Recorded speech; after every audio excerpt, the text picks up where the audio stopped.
ઠાકોર એકતા સમિતિ દ્વારા રાજ્ય સરકારને અલ્ટિમેટમ આપવામાં આવ્યું। ઠાકોર એકતા સમિતિના પ્રમુખ નવઘણજી ઠાકોરે માંગ કરી ગુજરાતમાં વસ્તી આધારિત ગણતરી કરવા માંગ કરવામાં આવી।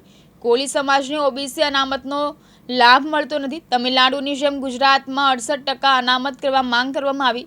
રાજ્ય સરકાર માંગ નહીં સ્વીકારે તો ઠાકોર એકતા સમિતિ સંગઠન ઉગ્ર આંદોલન કરશેની ચીમકી પણ ઉચ્ચારવામાં આવી।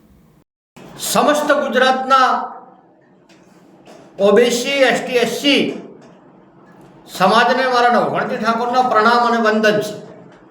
વર્તમાન સમયની અંદર વર્તમાન સમયનો માહોલ જોતા ગુજરાતમાં અને સમગ્ર ભારત દેશની અંદર કોંગ્રેસ પાર્ટી અને ભાજપ પાર્ટી બંને પાર્ટીઓને ગરજ છે।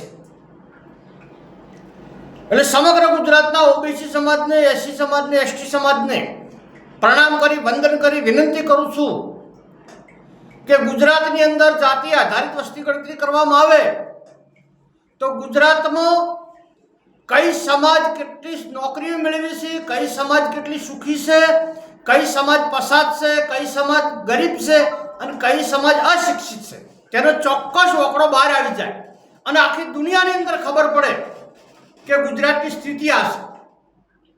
એટલે તમામ સમગ્ર ગુજરાતના ઓબીસી સમાજ એસસી સમાજ ને એસટી સમાજ કદમ સે કદમ મિલાવી કોઈ પણ અમીર લોકોની વાતમાં આવ્યા વગર રાજકીય પાર્ટીના દલાલોની વાતોમાં આવ્યા વગર જો તમારું હિત અને અધિકાર જોઈતો હોય કંઈક મેળવવું હોય તો જાતિ આધારિત વસ્તી ગણતરીની માગણી કરો।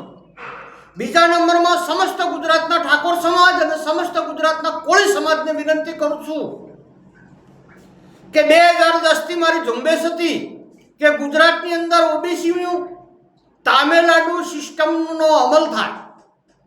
ભારત દેશની અંદર તામિલનાડુ રાજ્યની અંદર 68% ઓબીસી અનામત છે તો ગુજરાતની અંદર ઓબીસી સમાજની 54% વસ્તી છે તો 54% અનામતની માગણી કરો અને તેની અંદર તામિલનાડુ સરકારની સિસ્ટમ મુજબ વિભાજન ગ્રેડિંગ કરી અને અતિ પછાતને અનામતનો લાભ મળે અને જે સમાજોએ વધુ લાભ મેળવવો છે એ થોડા સાઈડ થાય।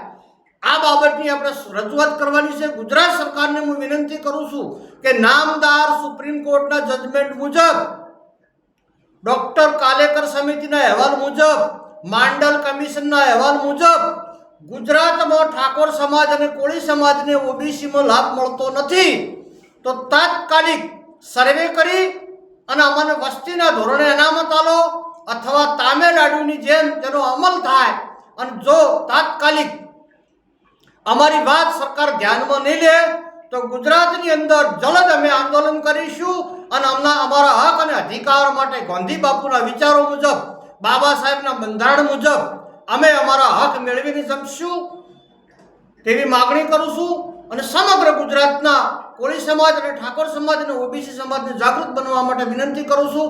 સૌને જય જય ગરવી ગુજરાત। ઉપેશ પંચાલ, દિવ્યાંગ ન્યૂઝ, પાટણ।